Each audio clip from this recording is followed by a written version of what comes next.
নমস্কার, আমি গণেশ। আপনারা যারা বেনারস আসবেন তাদের আমি একটাই কথা বলবো, আপনারা বাসেই আসুন বা ট্রেনেই আসুন। বাস বা ট্রেন থেকে নেমে আপনারা একটাই কাজ করবেন, অটো বা টোটো বুক করুন, বলবেন গধুলিয়া মোড় যাব। এই গধুলিয়া মোড়ে এলে আপনারা দেখতে পাবেন একটি ষাঁড়ের স্তম্ভ আছে।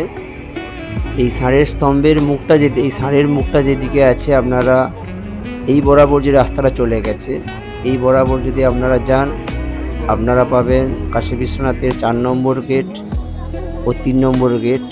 যদিও 3 নম্বর গেটটা গলির ভেতরে, তো আপনারা এই বরাবর হোটেল নিলে 4 নম্বর গেট ও 3 নম্বর গেট দিয়ে সহজেই পুজো দিতে পারবেন।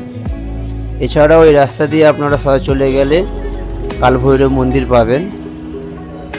অনেকেই বলে যে কাশী বিশ্বনাথ এলে আগে কালভৈরব মন্দির দর্শন করতে হয়। তো যারা এই রাস্তা বরাবর হোটেল নেবেন তারা কালভৈরব মন্দির, 4 নম্বর গেট ও 3 নম্বর গেট এই সুবিধাগুলো এই রাস্তা বরাবর হোটেল নিলে পাওয়া যায়। আর এই গধুলিয়া মোড়ের এই যে ষাঁড়টি রয়েছে, এই ষাঁড়ের ডান দিক বরাবর যে রাস্তা রয়েছে, এই রাস্তা দিয়ে গেলে আপনারা পেয়ে যাবেন কাশী বিশ্বনাথের 2 নম্বর গেট ও 1 নম্বর গেট। 1 নম্বর গেটকে গঙ্গাদুয়ার বলা হয়। এই রাস্তা দিয়ে আপনারা চেষ্টা করবেন এই রাস্তা দিয়ে যে হোটেলগুলো আপনারা পাবেন, এই হোটেলগুলো বুক করার জন্য। কারণ এই রাস্তা দিয়ে সোজা চলে গেলে আপনারা দশাশ্বমেধ ঘাট পাবেন, গঙ্গা ঘাট পাবেন।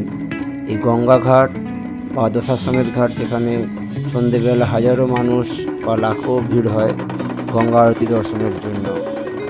তাই আপনারা চেষ্টা করবেন এই দিকে যে রাস্তাটা চলে গেছে এই বরাবর হোটেল বা মার্কেটের ভেতরে হোটেল নেওয়ার জন্য, যাতে আপনারা 2 নম্বর গেটটাও কাছাকাছি পান বা আপনারা গঙ্গার ঘাটগুলোও কাছাকাছি পান।